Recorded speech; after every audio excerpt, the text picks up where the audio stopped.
Right. So kita nak lihat hari ni iaitu berkaitan dengan bab 8, 9 dan juga bab 10. Okey. Okey, seperti mana kita tahu bahawa cikgu ada satu set analisa tentang analisis trial 2021 daripada SBP, Terengganu, Melaka dan semua negeri-negeri.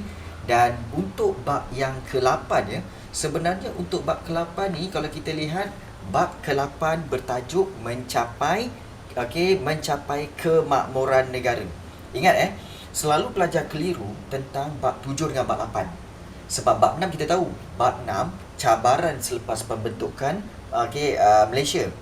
Bab 6, bab 7 mencapai kesejahteraan negara. Kamu kena faham, mencapai kesejahteraan ni maknanya apa tahu? Untuk mencapai perpaduan. Ingat yang itu. Maknanya bab 7 ni maknanya mencapai kesejahteraan. Dengan cara apa? Dengan cara membentuk bahasa Melayu sebagai ataupun bahasa Malaysia sebagai bahasa kebangsaan, kemudian juga ada rukun negara, kemudian juga dasar kebudayaan. Ini semua untuk memupuk perpaduan supaya kita semua hidup sejahtera. Itu bab 7. Bab 8 membina kemakmuran negara, mencapai kemakmuran negara. Maksudnya adalah apa? Untuk membina kekayaan negara. Ingat perkataan makmur. Makmur maksudnya kaya. So membina kemakmuran negara maksudnya membina kekayaan negara. Bagaimana nak membentuk kekayaan? Kerajaan kena buat dasar. Ada dua dasar. Dasar ekonomi baru dan juga dasar pembangunan negara. Itu kamu kena tahu intipati dia. Daripada situ kamu akan tahu bahawa dasar ekonomi baru. Seperti mana kalau kita lihat soalan-soalan ini seperti kalau daripada SBP strategi makmur yang belakang imam tu ke cikgu, itu bukan makmur tu makmum pandai. Ni makmur.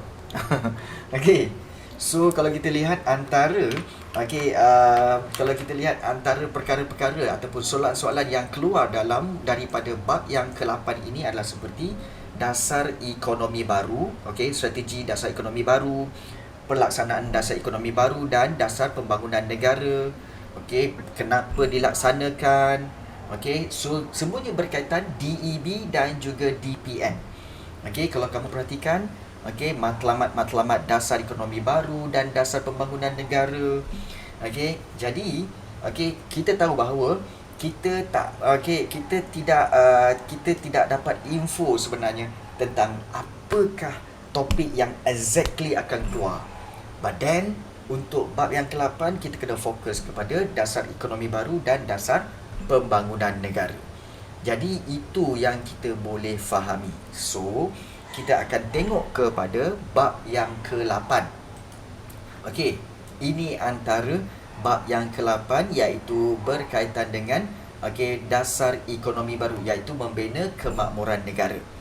Dan nota ini seperti biasa kamu boleh peroleh daripada Google Classroom cikgu. So boleh ambil daripada situ. Dan masih belum terlambat untuk ambil dia kalau kamu nak. Baik. Dasar ekonomi baru, dia adalah rancangan selama 20 tahun dasar ekonomi baru, perancangan selama 20 tahun daripada tahun 1970 hingga 1990. Dan juga apakah matlamat dia? Iaitu untuk memulihkan ketidakseimbangan sosioekonomi yang wujud antara kaum, wilayah dan kawasan dalam wilayah yang sama. Dan kita tahu kenapa ianya dibuat. Kenapa ianya dibuat? Kerana sebenarnya adalah untuk apa? Untuk memberi keseimbangan. Kalau kamu perhatikan, dia bermula pada tahun 1970. Ditubuhkan pada 1970 iaitu Majlis Perundingan Negara ini. So diorang yang memperkenalkan DEB. Kalau kita fikir balik, kenapa 1970 baru nak buat dasar ekonomi baru? Kerana ada sesuatu yang berlaku pada tahun 1969. Apa yang berlaku? 1969? Siapa boleh jawab? Ya, betul Dini Hazira. Rusuhan kaum. So 13 Mei itu rusuhan kaum itu. So itu menyebabkan bila mereka mencari punca, kenapa berlaku rusuhan kaum? Rupanya ada perasaan tidak puas hati. Kerana apa? Kerana ketidakseimbangan sosioekonomi, iaitu orang Melayu kekal dengan kemiskinan, orang Cina terus kaya, orang India terus terpinggir di kawasan estate. Jadi sebab itu mereka mereka revise balik dasar pembangunan. Sebab itu dilancarkan dasar ekonomi baru supaya memulihkan ketidakseimbangan sosioekonomi yang wujud antara kaum tu. Itu punca utama dia. Dan kalau kita lihat apakah matlamat, ada soalan tadi tentang apakah matlamat dasar ekonomi baru. So, matlamat dasar ekonomi baru ini, matlamat dia adalah untuk dua perkara. Untuk mencapai perpaduan dan satu lagi untuk kesejahteraan kaum dengan menggunakan dua strategi. Perpaduan dan sejahtera kaum guna dua strategi. Strategi yang pertama iaitu membasmi kemiskinan.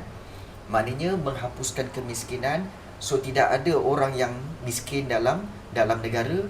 Dan kemudian yang kedua, menyusun semula masyarakat. Menyusun semula masyarakat maknanya apa? Untuk menghapuskan pengenalan kaum mengikut fungsi ekonomi. Maksudnya di sini, sebelum ini kalau bidang pertanian orang Melayu, kalau getah orang-orang India, kalau perdagangan, perniagaan orang Cina. Maknanya itu pengenalan kaum berdasarkan fungsi ekonomi. So sekarang tak nak macam tu. Sekarang susun balik supaya semua orang boleh terlibat, semua kaum boleh terlibat dalam semua kegiatan ekonomi. So itu dipanggil menyusun semula masyarakat. So ingat dua strategi ni dan dia bersifat serampang dua mata. Selalu soalan objektif keluar tentang apakah maksud yang bersifat serampang dua mata. Maknanya gunakan satu strategi untuk dapat dua matlamat. Strateginya apa? Dasar ekonomi baru. Matlamatnya apa? Basmi kemiskinan dan susun semula masyarakat. Baik, so itu tentang dasar ekonomi baru dan bagaimana dilaksanakannya. Bagus Alia. So, kita nak teruskan, tapi sebelum itu kita berhenti sekejap untuk kita menghormati azan. Sekejap kita hormati azan sekejap.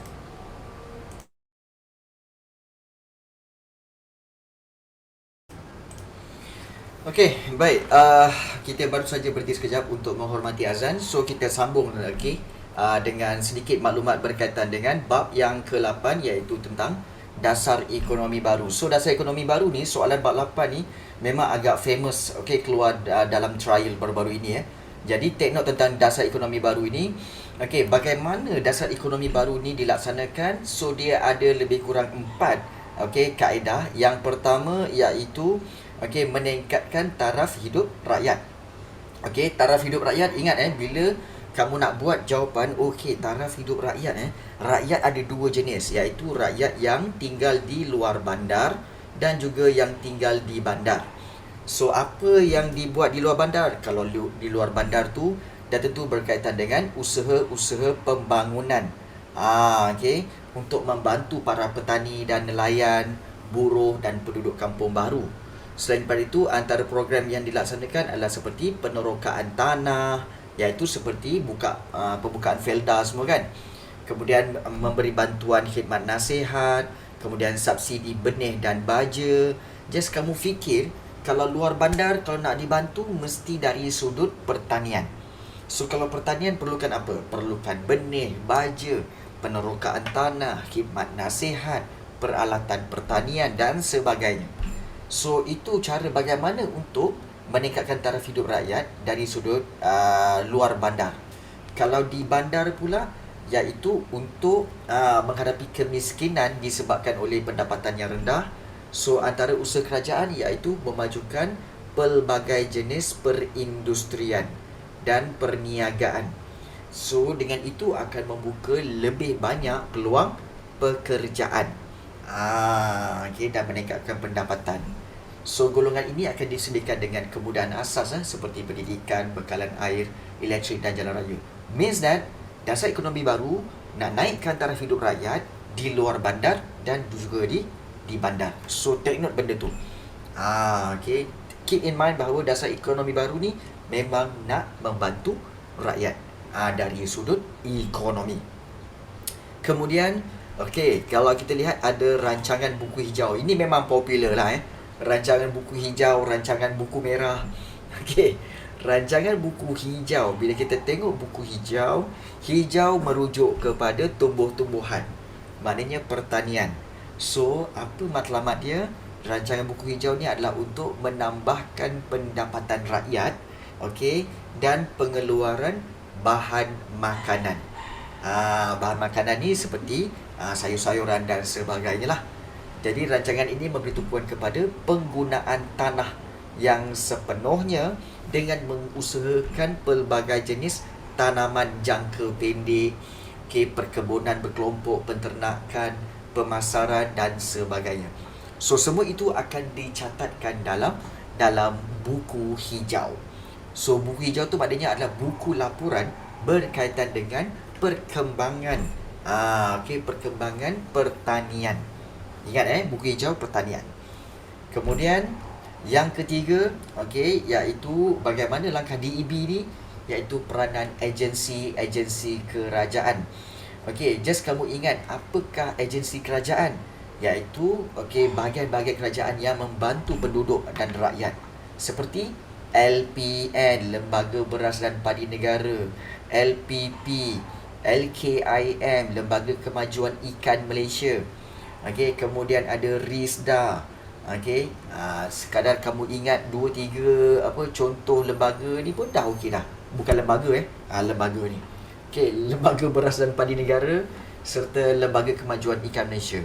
So apakah agensi-agensi ni akan buat? Iaitu untuk membantu menambahkan pendapatan rakyat dan membuka peluang pekerjaan. Dengan cara apa? Diberi bantuan. Ingat diberi bantuan dari segi peralatan, biji benih dan sebagainya. Dan rancangan yang keempat iaitu Felda. Malas nak ceritalah Felda ni. Sebab Felda ni adalah pembukaan tanah baharu secara besar-besaran, dan kebiasaannya Felda akan dibuat 2 jenis tanaman, iaitu kelapa sawit dan juga getah. Macam mana Felda boleh bantu orang-orang luar bandar? Iaitu orang-orang miskin akan dipindahkan ke kawasan Felda tu. Kemudian mereka diberi tanah seluas 10 ekar. 10 ekar kau besar. Untuk diusahakan dengan tanaman dan juga rumah kediaman. Kalau kamu nak bayangkan 10 ekar tu macam mana? Sebesar kawasan sekolah kamu lah. 10 ekar. Setiap seorang dapat jadi itu akan dapat meningkatkan pendapatan orang-orang luar bandar. Kemudian ada pembangunan wilayah, iaitu seperti pembangunan kawasan seperti Kejora, ke tengah tak boleh. Memang tak boleh, tanah tu tak boleh jual balik. Memang tak boleh. Itu memang kekal sampai dia matilah. Tanah tu memang kekal di atas nama dia, tak boleh jual. So Kejora, ke tengah, Dara, ke Sedar, kemudian Uda, ini semua adalah pembangunan wilayah. Apa maksud pembangunan wilayah? Maksudnya kawasan-kawasan itu akan dibangunkan untuk pembukaan tanah. Bersamaan saya sekolah, kalau stadium berapa hektar, besar lagi lah. Kerajaan boleh ambil lagi, boleh ambil balik tanah tu. Namun begitu, kerajaan takkan ambil sebab kerajaan gazetkan tanah itu atas nama orang itu dan juga khas untuk pertanian. Anda nama dia orang. Tanah tu anda nama dia orang, tetapi digazetkan atas nama pertanian. Tanah ada banyak jenis. Tanah pertanian, tanah pertempatan, tanah perdagangan. So kalau dia nak jual, tanah pertanian tu kena tukar status kepada tanah kediaman ataupun tanah perdagangan. So itu memang tidak boleh ditukar. Memang kekallah tanah itu sebagai tanah pertanian untuk untuk pertanian. Betul, memang semua yang duduk Felda tu akan dapat tanah? Betul.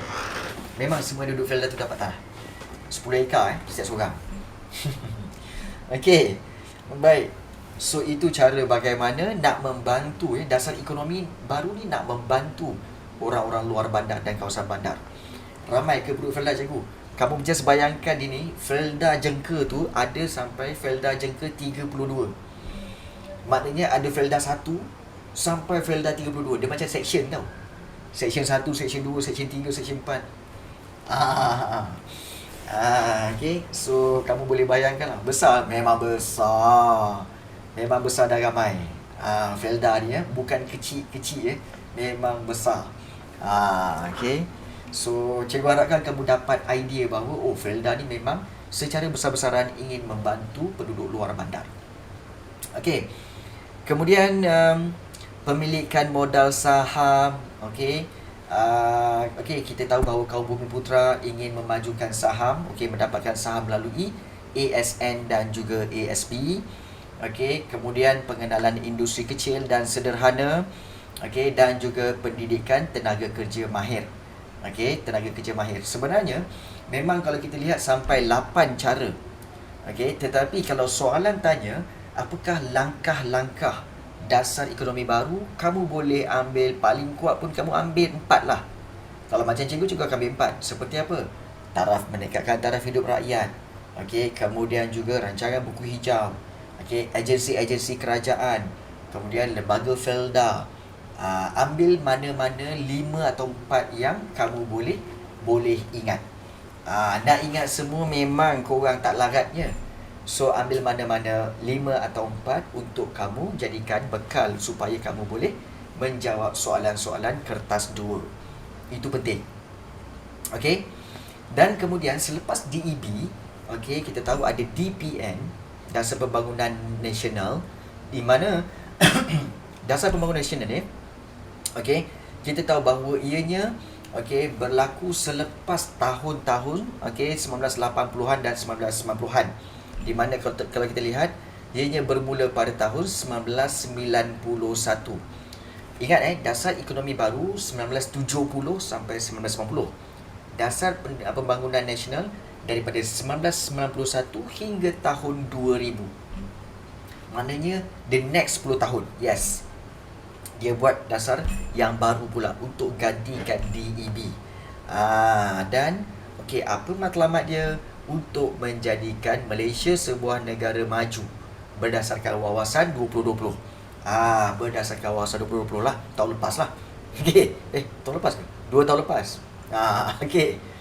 Matlamat dia, matlamat DPN adalah untuk mencapai perpaduan negara.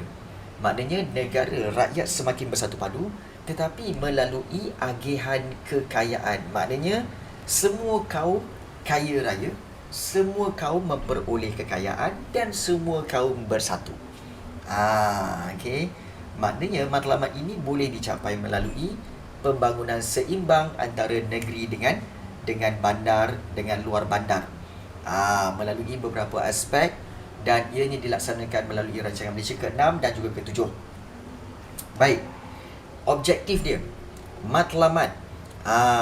Matlamat dia wujudkan masyarakat yang bersatu padu serta mengekalkan pembangunan ekonomi yang berterusan. Jadi ini 2 matlamat utama. Bersatu padu, namun begitu dalam keadaan bersatu padu itu dapat mengekalkan pembangunan ekonomi yang berterusan. Dan strateginya menggunakan strategi dalam pelbagai bidang seperti ekonomi, sosial dan juga kemudahan fizikal dan alam sekitar. Di mana kalau kita lihat dalam ekonomi, di mana di sinilah matlamat dengan objektif sama. Betul Hatijah, matlamat dengan objektif tu sama. Jadi dari sudut ekonomi, pelibatan aktif pihak swasta dalam pembangunan ekonomi negara. Maknanya pelibatan pihak swasta dalam kerja-kerja membangunkan ekonomi negara, kemudian penggunaan sains dan teknologi. So lebih majulah sebenarnya, lebih maju. Daripada sudut sosial, memberikan insentif ataupun kemudahan pendidikan, untuk kemajuan masyarakat miskin. mewujudkan masyarakat perdagangan dan perindustrian serta membentuk masyarakat yang berdisiplin dan progresif daripada sudut kemudahan fizikal untuk menyediakan dan menambah baik kemudahan asas, kemudian pembangunan mapan tanpa mengabaikan alam sekitar. Nak membangun tetapi tanpa mengabaikan alam sekitar. Baik, bagaimana dilaksanakan DPN ini? Iaitu membasmi kemiskinan. Mapan. Pembangunan mapan maknanya pembangunan yang maju dan juga yang berterusan. Itu mapan. Maju dan berterusan. Itu yang kita nak kata mapan lah sebenarnya. Baik. So kalau kita lihat di sini, pembasmian kemiskinan itu matlamat pertama pelaksanaan dasarnya. Yang pertama, pelaksanaan dasar iaitu basmi kemiskinan sama macam dasar ekonomi baru. Dengan cara memberikan subsidi dan juga sokongan kepada still golongan-golongan penanam padi dan nelayan. Golongan belia diberikan latihan. Supaya mereka boleh dapat kerja yang berkemahiran dan berpendapatan tinggi. Itu nak basmi kemiskinan. Susun semula masyarakat. Basmi kemiskinan, susun semula masyarakat. Sebenarnya kalau kita lihat macam sama je cikgu dengan DEB. Ya, sebenarnya dia sama. Cuma kaedah pelaksanaan dia yang berbeza. Kaedah pelaksanaan yang berbeza. Baik. So itu penyusunan semula masyarakat dengan meningkatkan tenaga kerja dalam pengurusan pengurusan sektor moden dan penyertaan bumi putera. Juga agensi kerajaan akan memberi latihan dalam bidang pengurusan harta dan sebagainya. Just ingat beberapa poin, tetapi ingat berkaitan dengan pelaksanaan DPN ini. Yang pertama iaitu dengan pembasmian kemiskinan, yang kedua penyusunan semula masyarakat. Itu penting. Dan penyusunan semula modal saham, pembangunan wilayah, still ada pembangunan wilayah. Ini jadi satu konsep je. Dia sebenarnya berbeza, Hatijah. Dia sebenarnya berbeza. Iaitu kamu kena tahu bahawa pembasmian kemiskinan maknanya hapuskan kemiskinan. Kemudian nak penyusunan ekonomi masyarakat tu sebab dia nak susun balik. Dia itu matlamat. Walaupun cara yang sama, kaedah dan cara dia sama, tetapi matlamat dia dua. Matlamat dia dua. Iaitu matlamat dia untuk menyusun masyarakat dan juga membasmi kemiskinan. Berbeza. Berbeza. Berbeza dia punya matlamat, namun satu cara saja. Boleh faham tak? Berbeza apa yang kita berbeza matlamat, dua matlamat. Tetapi dengan cara yang sama. Sama je macam korang kan. Kamu nak memiliki dia, kemudian kamu nak supaya dia ikut rentak kamu, ikut kehendak kamu. So kamu guna satu cara je, iaitu bagi bunga kat dia. So dia terus terpikat dengan kamu satu, dan terus kedua dia mengikuti kamu. Contoh. Dua matlamat, satu cara. Lain macam ni, boleh try ni boleh try macam jodoh lah pula. Jodoh tak apa, jangan bodoh. Terus kita lihat. Faham. Bangun dari mimpi. Baik.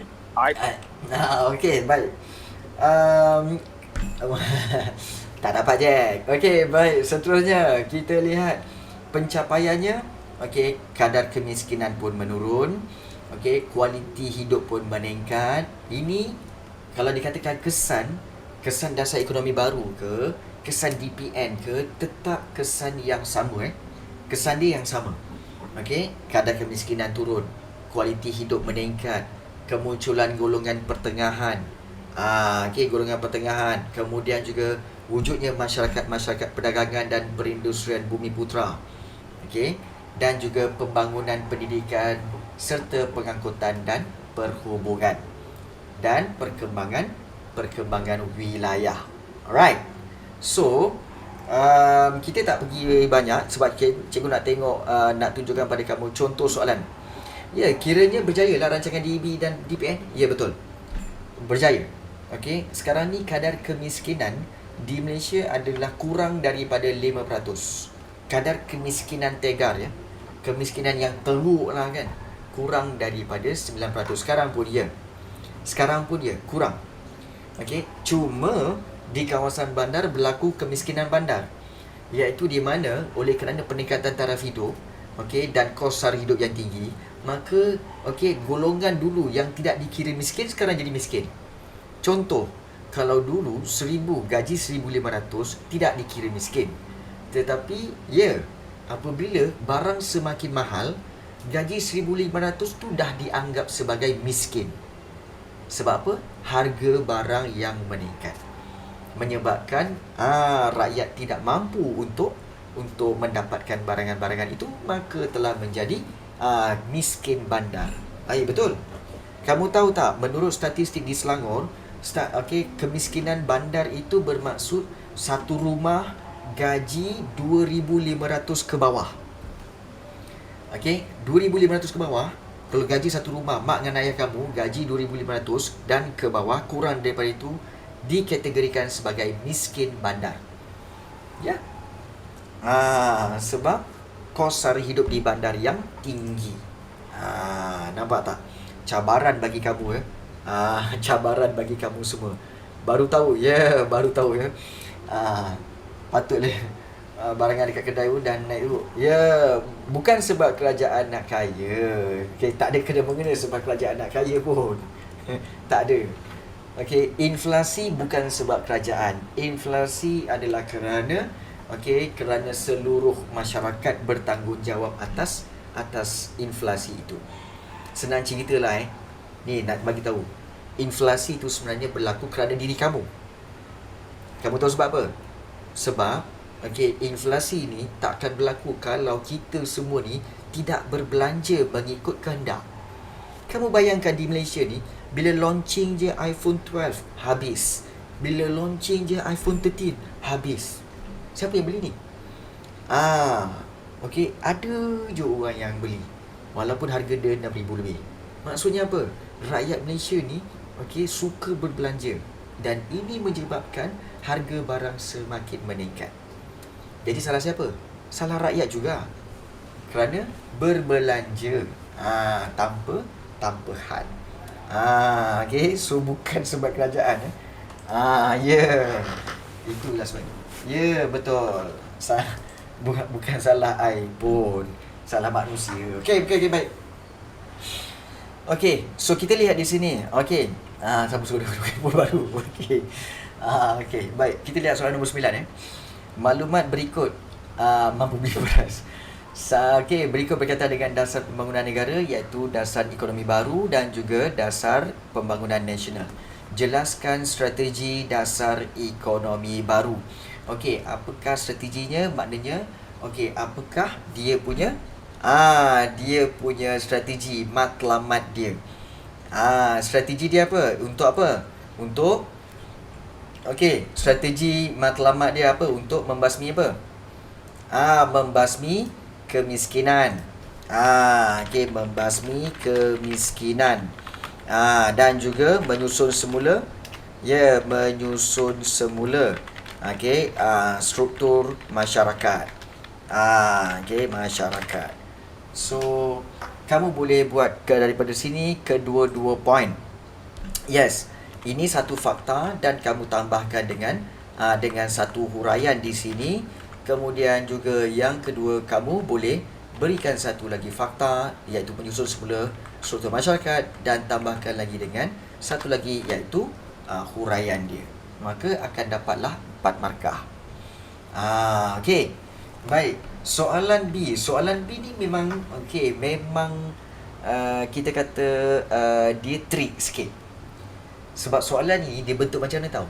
Sejauh manakah pelaksanaan dasar ekonomi baru dan dasar pembangunan negara membawa perubahan kepada kemajuan sosial masyarakat Malaysia. Selalu cikgu jumpa pelajar, dia kata apa tahu? Bila soalan sejauh manakah cikgu, saya tak tahu sebenarnya dia nak apa cikgu. Saya tak tahu dia nak apa. Sebenarnya mudah je. Mudah saja sebenarnya. Baik, bila dapat soalan sejauh manakah, bermakna di sini kamu boleh tukarkan sejauh manakah ini kepada soalan bagaimanakah. Sejauh manakah tu maksudnya ialah bagaimanakah sebenarnya. Bagaimanakah pelaksanaan dasar ekonomi baru, terus kedua, dasar ekonomi baru dan dasar pembangunan negara membawa perubahan. Membawa perubahan kepada kemajuan sosial. Membawa perubahan maknanya samalah dengan ayat apa? Dengan ayat apa?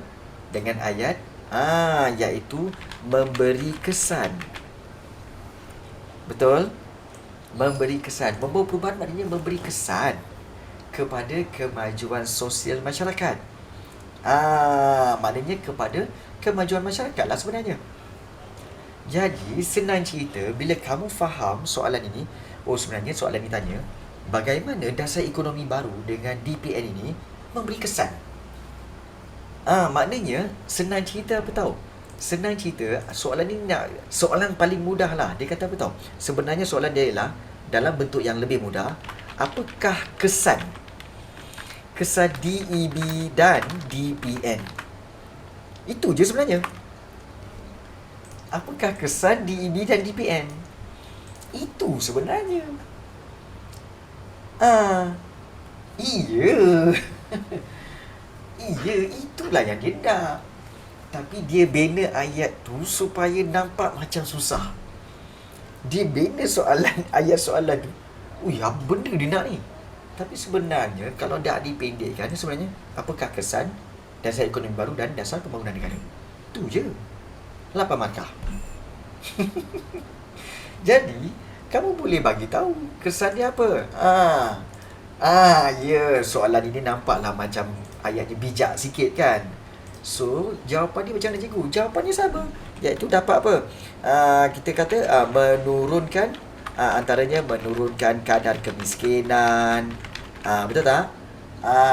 Menurunkan kadar kemiskinan juga. Kita boleh buat membuka peluang pekerjaan. Apa lagi? Kemudian boleh ambil semuanya poin-poin yang kamu telah ambil daripada bab 8 tadi. Kesan-kesan dia. Yang ini kan? Yang ini. Yang ini iaitu kadar kemiskinan menurun, peningkatan kualiti hidup, kemunculan golongan pertengahan, masyarakat perdagangan dan perindustrian, Bumi Putra.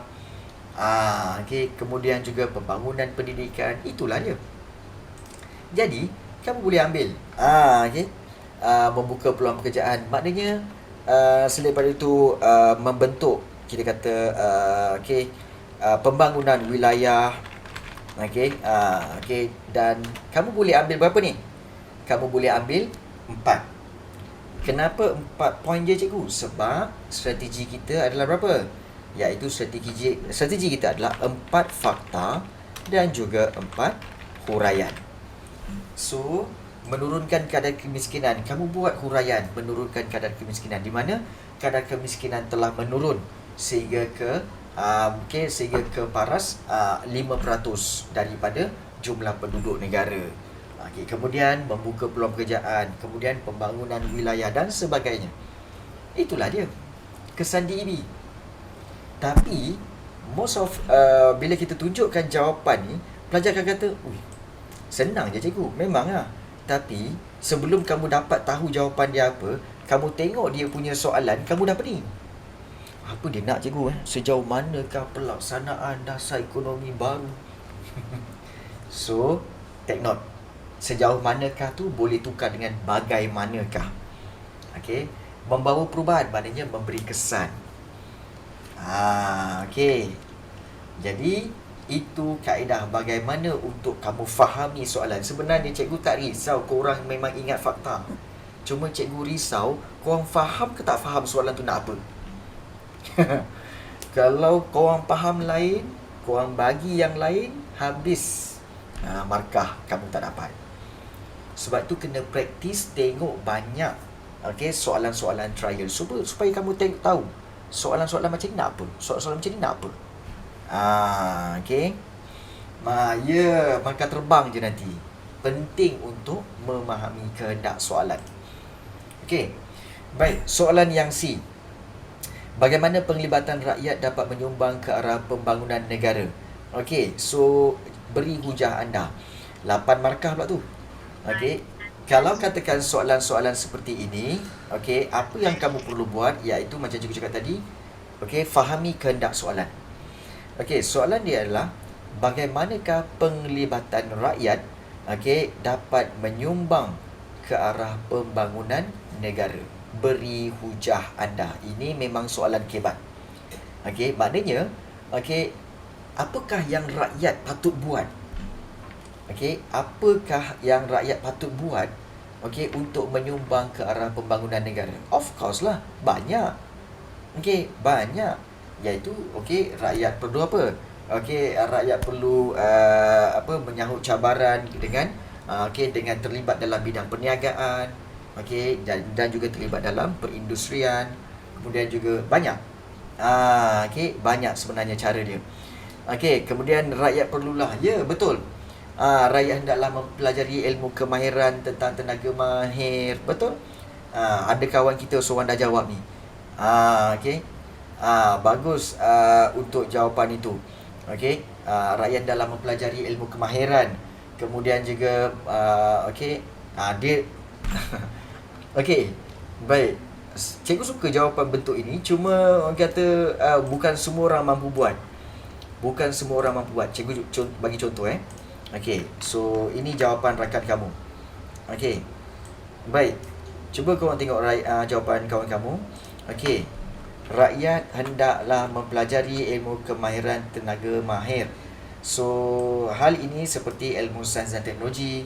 Hal ini dapat menambah ilmu dan dapat membantu rakyat memperoleh banyak ilmu. Contohnya college vocational dapat membantu melahirkan rakyat yang berilmu dan berkemahiran. Kesannya dapat memajukan negara dari segi ekonomi. Baik. So boleh juga untuk ayat ini, boleh, tak ada masalah. So itu cara-cara bagaimana untuk kamu menjawab. Boleh bermakna fakta, huraian, contoh, inference, boleh.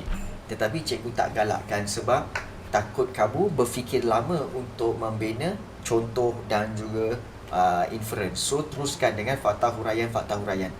Mana-mana yang kamu selesa lah sebenarnya. Boleh baik. So kita akan pergi kepada analisis untuk bab yang ke-9, boleh? Bab yang ke-9. Bab 8 ingat dasar ekonomi baru dan juga tentang dasar pembangunan negara. Dasar pembangunan nasional. Ingat yang itu. Baik. Kemudian untuk bab yang ke-9, cabaran politik serantau. Cabaran politik serantau, ASEAN, OIC. Tentang latar belakang OIC kalau kita lihat di sini cabaran politik serantau. Kemudian juga matlamat penggubalan dasar luar Malaysia. Betul. Kemudian kepentingan hubungan luar kepada Kesultanan Melayu Melaka, latar belakang OIC. Dan juga kalau kita lihat ASEAN. So OIC dan juga ASEAN ini popular sikit lah.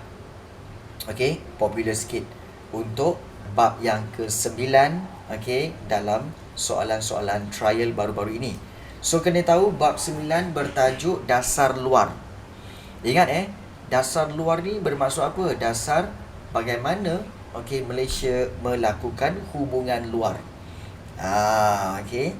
Dan kepentingan hubungan luar ini banyak. Dan juga hubungan luar ini bermula sejak daripada zaman sebelum Melaka lagi. Kemudian hubungan luar Kesultanan Melayu Melaka. Dan juga diteruskan dengan zaman British.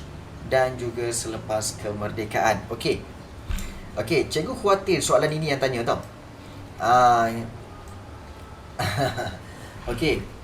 So, Khalid tanya, cikgu nak tanya, kalau pasal perang Rusia-Ukraine baru-baru ini, dia boleh keluar soalan tak, cikgu?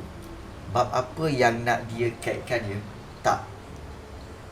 Kalau bab tentang Russia-Ukraine ini, dia tak keluar soalan tu. Kan? Dia tak keluar soalan tu sebab dia masih lagi baru sahaja keluar. Dan soalan SPM kamu bukannya baru dibuat hari ni sebenarnya soalan SPM kamu dah dibuat awal tahun dah gitu. Dah dibuat awal tahun dah gitu ke? Jadi perang lepas boleh jadi perang dunia. Perang tu perang depa tu boleh jadi perang dunia nombor 3? Ya, boleh. Boleh jadi. Tapi jangan diharapkan. Ingat jangan diharapkan jangan disebut-sebut perang dunia ketiga Engkau nak sangat ke? Engkau ingat perang tu macam apa? Main PUBG. Dah mati kemudian boleh on balik. Lepas tu main lagi, terjun daripada kapal terbang. Lepas tu pakai parachute. Tak ada. Okey, jangan. Okey. Okey, revive Baik. M4 je. Apa ciri-ciri perang dunia? Tanya je ke lembaga. Tak. Okey. Okey, baik. Tak main cikgu tak main. Cikgu tak main. Okey, cikgu tak main. Serius tak pernah main. Ciri-ciri perang dunia kedua, perang dunia apabila seluruh dunia berperang, so dikatakan perang dunia kedua lah.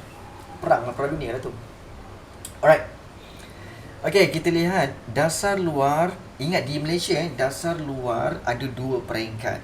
Okey, dasar luar Malaysia ada 2 peringkat. Yang pertama sekali iaitu semasa pentadbiran Tunku Abdul Rahman, di mana pada waktu itu dasar luar kita adalah pro barat. Pro barat maksudnya menyokong barat dan anti komunis.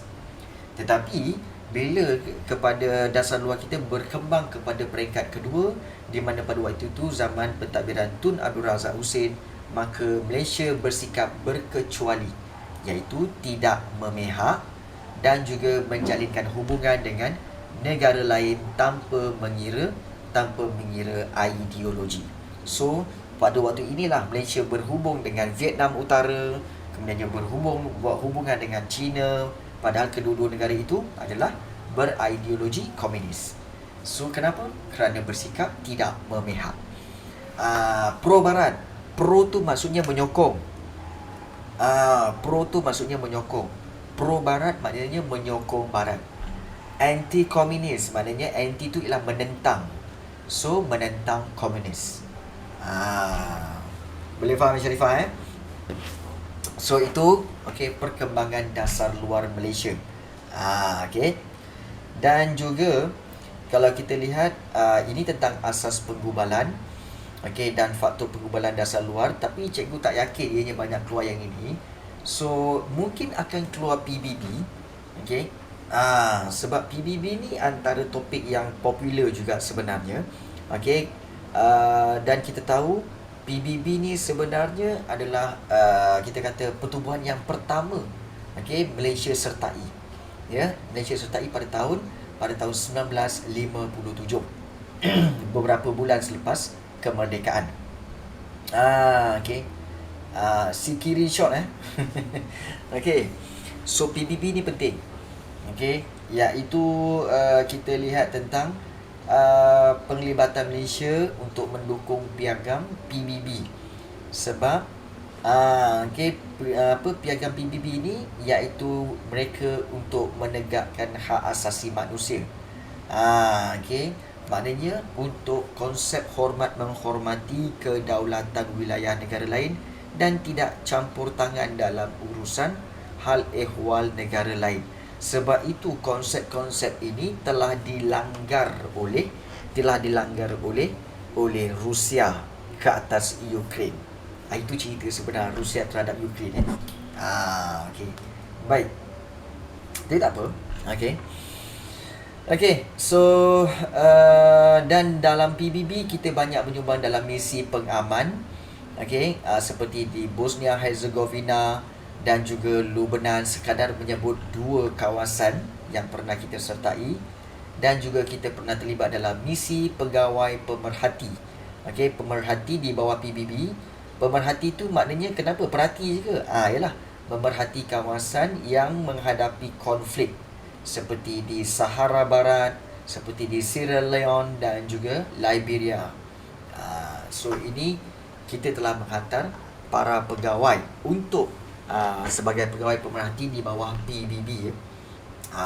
Dan antara tokoh Malaysia yang terkenal dalam agensi PBB ni adalah seperti Tan Sri Dr. Jamilah Mahmud, Datuk Maimunah Muhammad Sharif, Tan Sri Razali Ismail dan juga Dr. Joma Kwame Sundaram, iaitu salah seorang ahli akademik.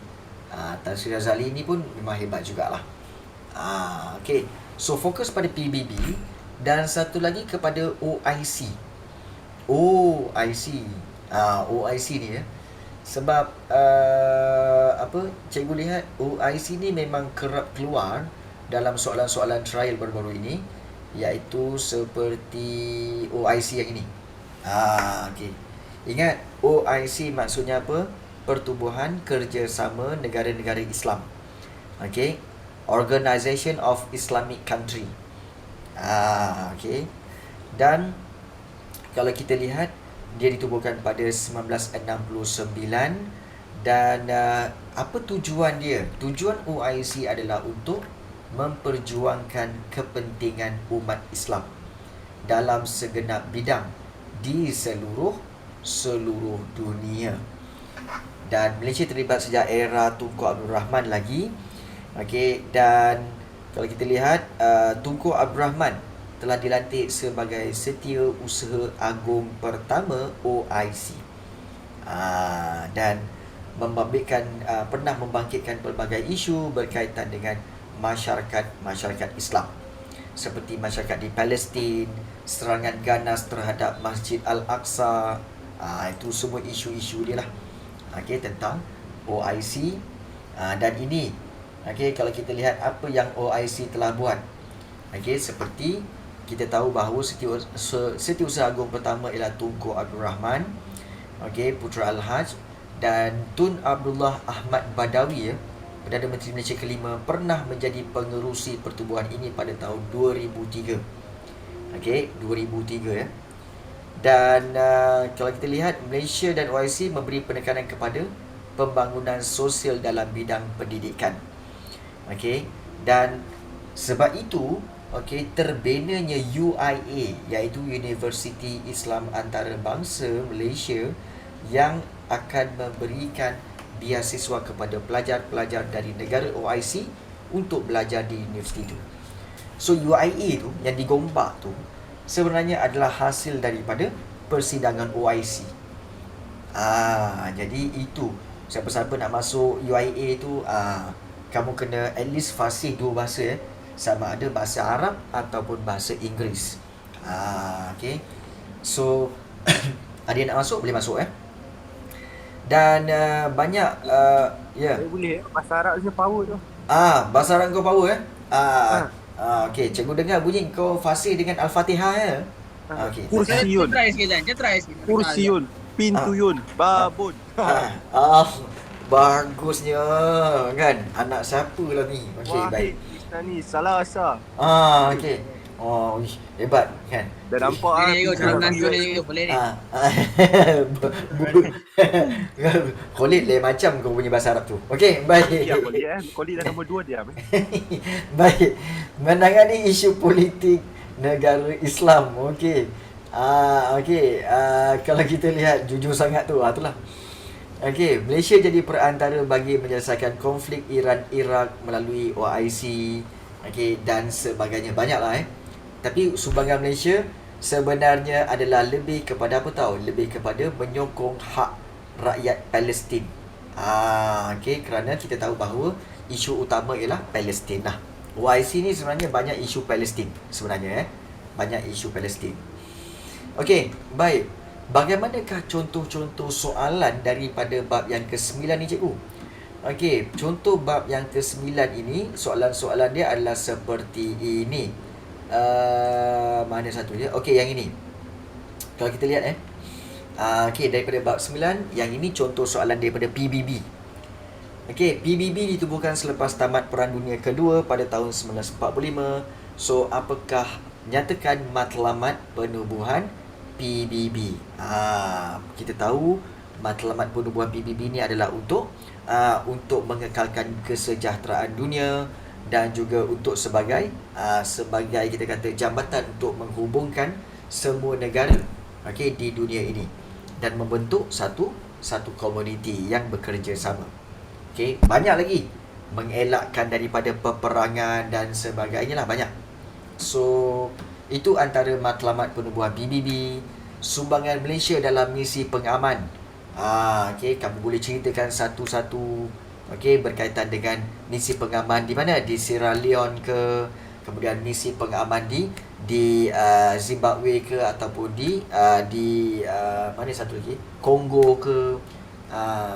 Sebab itu cakap cikgu pasukan keselamatan kena hafal ke di negara-negara. Pasukan keselamatan tu tak perlu sebenarnya, tetapi ini antara tips yang cikgu boleh beri untuk kertas 2. Seandainya kamu lihat kemahiran diri kamu. Kalau kamu lebih mahir dengan topik-topik Form 4, lebihkan jawab soalan Form 4. Tapi kalau kamu lebih mahir dengan topik-topik Form 5, maka kamu lebih tumpukan kepada topik Form 5. Ingat, kamu kena jawab 3 soalan. Contoh kat sini. Kalau macam cikgu sendiri bila cikgu tengok 3 soalan, jawab mana-mana 3 soalan. So cikgu ambil nombor 5.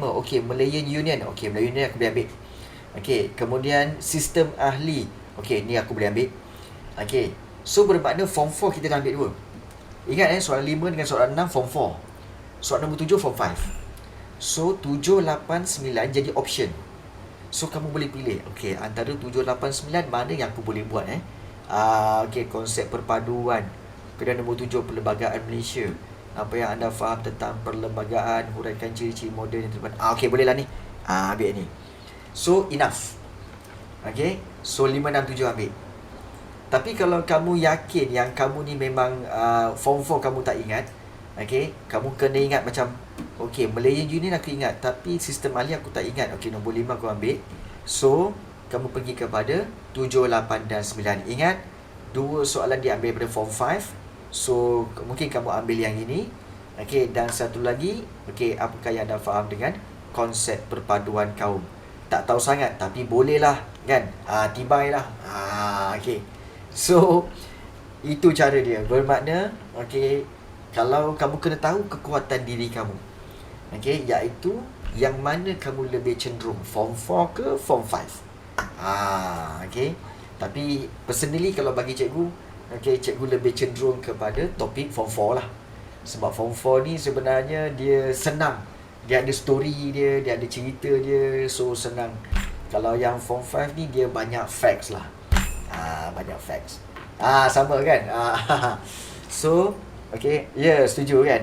Kalau Form 4 dia best sebab dia banyak story-story, cerita-cerita. Kan? So terpulang pada diri kamu. Terpulang kepada diri kamu ya. Baik. So sikit nak adab cikgu. Ya, betul. Baik, kita nak pergi kepada kepada form 5, iaitu kita nak tengok bab yang terakhir, analisa bab terakhir iaitu bab 10. Bab 10 tentang kecemerlangan Malaysia di persada dunia. Apa yang Malaysia cemerlang? Iaitu tentang bagaimana Malaysia dengan isu-isu semasa seperti AIDS kat sini. Kemudian juga isu dadah. Last topik dah ni. Kemudian juga isu kemanusiaan dan keamanan, deklarasi Langkawi, kemudian dadah, dan isu kemanusiaan dan keamanan, isu Palestin dan juga Syria, kemudian isu kemanusiaan juga. Bermakna yang popular untuk soalan trial ialah isu keamanan, ada 3, dan juga isu penyalahgunaan dadah. Ada 2 penyalahgunaan dadah. So kita tengok kepada isu keamanan, dan juga isu berkaitan dengan dadah. Baik, so ini bab 10, kecemerlangan Malaysia di persada dunia lah. Apa yang Malaysia cemerlang? tentang bagaimana penyalahgunaan dadah, isu global yang dihadapi oleh Malaysia. Ini dia penyalahgunaan dadah. Ingat, Malaysia sebenarnya banyak kali menyuarakan bahaya penyalahgunaan dadah. Cikgu, kenapa dia kata bahaya penyalahgunaan dadah? Kenapa dia tak kata bahayanya dadah? Sebab dadah memang tak bahaya. Dadah memang tak bahaya. Even sebenarnya Panadol tu pun adalah sejenis dadah. Cuma dia punya tambahan perkataan ialah penyalahgunaan dadah. Maknanya dadah itu disalahguna.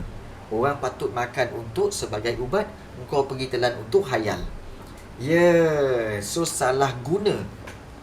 Semua ubat memang dadah, tetapi jangan disalah guna. Salah guna itu yang jadi salah. Kan? Jadi apa yang Malaysia atau penagihan betul? Tersalah guna tu macam mana cikgu? Macam terlebih kan Panadol. Perasan tak Panadol ada tulis bahawa jangan ambil lebih daripada 8 biji. 8 biji sebab akan memudaratkan. Jadi itu salah guna lah tu. Salah guna sebenarnya. Oh ya ke Sarah? Itu salah guna. Oh ya ke Sarah? Baik. Kita lihat Interpol tak tenang je. Baik. Bekerjasama dengan negara lain bagi mengubah strategi menangani masalah ini, Tun Dr. Mahathir terpilih sebagai Ketua Jadual Kawasan Anti Dadah menyebabkan Malaysia lantang bersuara tentang memerangi dadah dalam forum PBB. Malah antara tindakan Malaysia iaitu bekerjasama dengan Interpol, bekerjasama dengan negara lain, kemudian lantang bersuara tentang memerangi dadah di peringkat PBB.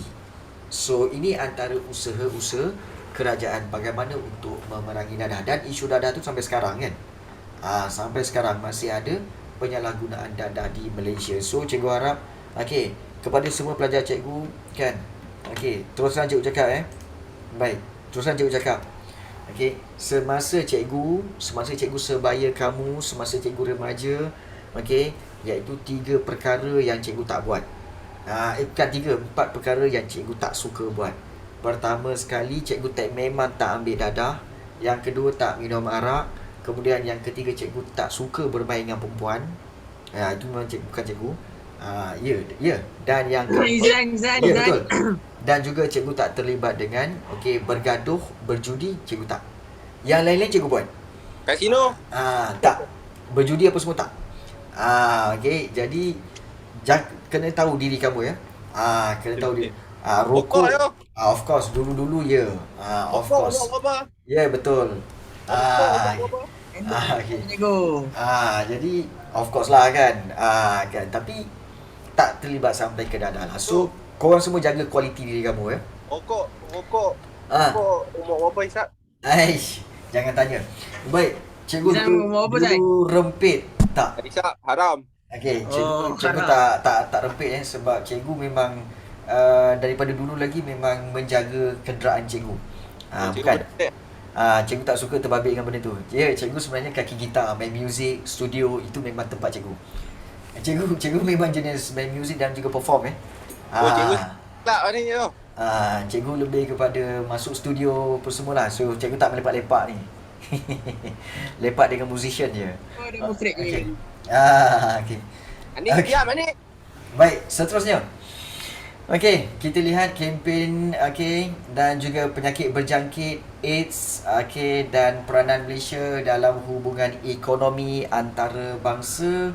So yang ini pun kurang keluar sebenarnya daripada AFTA, pembangunan ekonomi segitiga, kemelesetan ekonomi antarabangsa dan sistem keuangan. Perlibatan rakyat dalam isu kemanusiaan. Ingat isu kemanusiaan ini baik. Nanti cikgu Dini nanti cikgu bagi tahu sesuatu. Baik. Isu kemanusiaan dan keamanan iaitu isu Palestin. Isu Palestin. Di mana ada penglibatan NGO. Okey, iaitu NGO yang terlibat adalah seperti Aman Palestin, okey, dan juga MAPIM serta juga CGM dan juga Muslim Care. CGM ni Cinta Gaza Malaysia lah. Okey, Cinta Gaza Malaysia. So, kenapa isu Palestin ini? Okey, iaitu kita lihat bahawa perbuatan kita kata NGO ni terlibat untuk apa? Untuk bagi menangani isu rakyat Palestin sebenarnya, isu kemanusiaan lah. Semua orang sekali. Okey.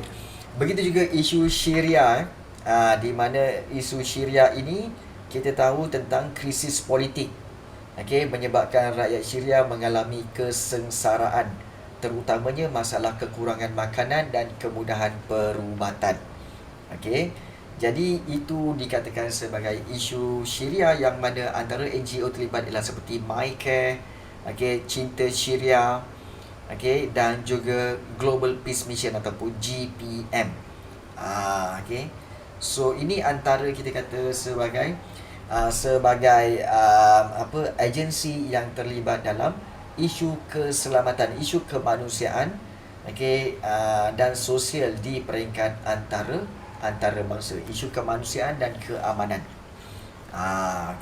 Terutama sekali di Palestin dan juga di Syria, serta ini di tsunami di Aceh dan juga Sri Lanka.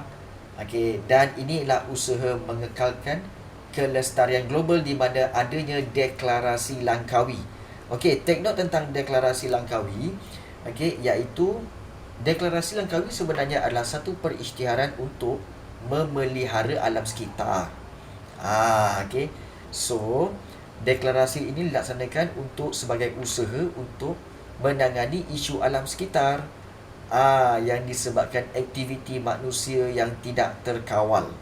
Itu sebenarnya deklarasi Langkawi. Kenapa Langkawi? Sebab pada waktu itu mereka sedang membuat mesyuarat itu di Langkawi. So dia panggil deklarasi Langkawi. Sebab mesyuarat itu dijalankan di Langkawi. Dan mesyuarat itu adalah mesyuarat ketua-ketua negara Commonwealth. Kamu tahu Commonwealth kan? Apa itu Commonwealth? Commonwealth ialah negara pertubuhan bagi negara-negara bekas tanah jajahan British. So itu Commonwealth. Jadi ini berkaitan dengan deklarasi Langkawi. Baik. So kita tengok kepada bentuk soalan. Soalan dia macam mana, cikgu? Soalan dia kita akan cuba tengok soalan dia. Ini dia. Gambar berikut berkaitan pelibatan Malaysia dalam isu global contemporary. Apakah langkah yang diambil oleh Malaysia bagi mencegah penyalahgunaan dadah di peringkat antarabangsa? Pertama sekali membuat apa? Bantahan. Di peringkat mana? Pertama sekali kita tahu buat bantahan kepada Interpol. Interpol. Kemudian juga kita buat bantahan di mana? Bantahan dan di PBB. Jadi daripada situ kamu boleh huraikan di Interpol tu. Juga bantahan itu di PBB untuk apa? Jadi ini langkah yang diambil. Kemudian antaranya kita tahu bahawa Tun Dr. Mahathir Mohamad. Tun Dr. Mahathir menjadi apa? Menjadi pengurusi kan? Pengurusi bagi mesyuarat penyalahgunaan dadah di peringkat antarabangsa. So kamu boleh letakkan juga bantahan-bantahan ini sebagai poin-poin dia. Walaupun mungkin poin-poin itu tidak lengkap, tetapi kamu boleh jadikan dia sebagai langkah-langkah yang diambil oleh Malaysia bagi mencegah penyalahgunaan dadah itu. Kemudian bekerjasama. Mungkin bukan bantahan sebenarnya perkataan dia, mungkin lebih baik iaitu bekerjasama. Bekerjasama dengan Interpol. Bantahan di PBB, kemudian bekerjasama dengan negara lain, betul? Bekerjasama dengan negara lain. Okey, negara lain bagi menangani isu penyalahgunaan dadah. Okey, baik. Kita tengok yang B. Okey, Malaysia memainkan peranan penting pada peringkat antarabangsa dalam isu kemanusiaan dan keamanan buktikan. Okey, kalau katakan Malaysia memainkan peranan penting pada peringkat antarabangsa, okey, buktikan. Bila dia nak bukti, maknanya di sini kamu boleh senaraikan isu dan juga agensi mana yang terlibat. Sebagai contoh, okey, isu Palestin.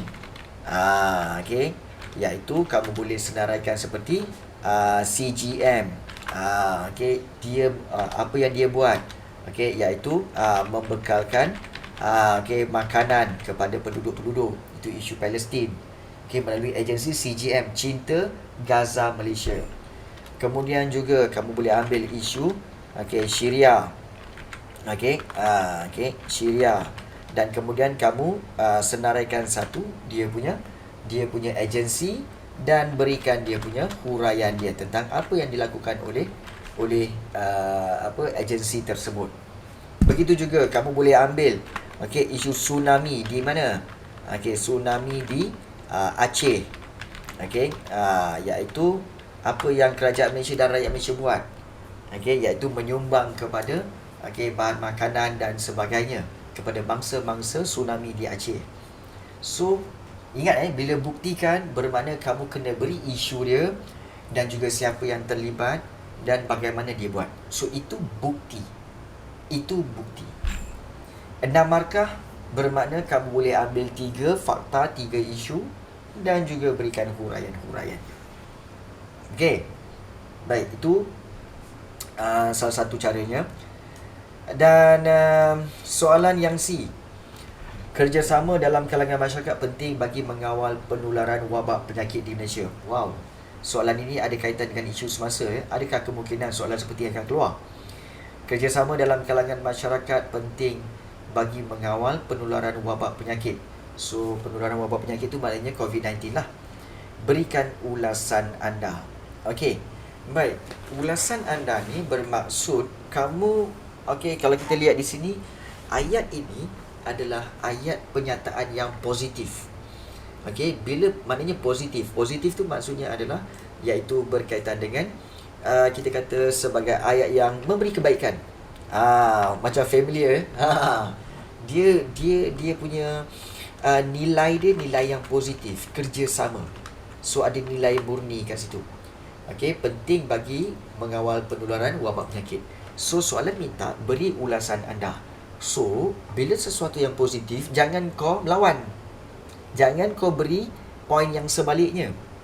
Kamu kena beri okey, ulasan-ulasan yang menyokong. Ingat menyokong pernyataan itu. So secara umumnya kamu boleh kata bahawa apa? Okey, saya menyokong pernyataan bahawa kerjasama dalam kalangan masyarakat penting bagi mengawal penularan wabak penyakit di Malaysia. Baik. So kemudian kenapa kamu menyokong? Kerana memang kerjasama ini, okey, dengan kerjasama itu dapat mengawal. Bagaimana? Sebab dia 8 markah, baru kamu cerita bagaimana kerjasama tu. Bagaimana kerjasama itu. So kerjasama seperti apa? Bersama-sama untuk ya betul, patuhi SOP. Betul. Okey. Kemudian juga kita boleh kita kata okey, melaporkan. Okey, melaporkan kepada pihak berwajib. Okey, kita kata melaporkan sebarang okey, kita kata simptom. Okey, simptom yang berlaku okey kepada diri sendiri kan.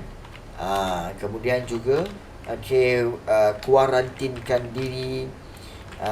Okey, kuarantinkan diri jika ada simptom. Okey, kemudian mematuhi larangan. Okey, mematuhi larangan, pelbagai larangan kan, larangan pergi ke tempat awam dan sebagainya. So okey, kerjasama untuk semua rakyat, okey, mematuhi semua perkara ini, maka akan dapat mengawal penularan wabak penyakit. Even macam cikgu sendiri pun sebenarnya dah 3 hari turut tak keluar rumah ni. Aduh, pening kepala juga ni. Okey. Pening kepala, walaupun sebenarnya dah tak larat dah nak duduk rumah je kan. Ada banyak kerja lagi nak buat. Namun begitu, inilah dia cikgu ya. Okey. Baik. So ini adalah bentuk-bentuk soalan yang daripada bab 10. Maka dengan itu tamatlah revision pantas kita berkaitan dengan soalan-soalan trial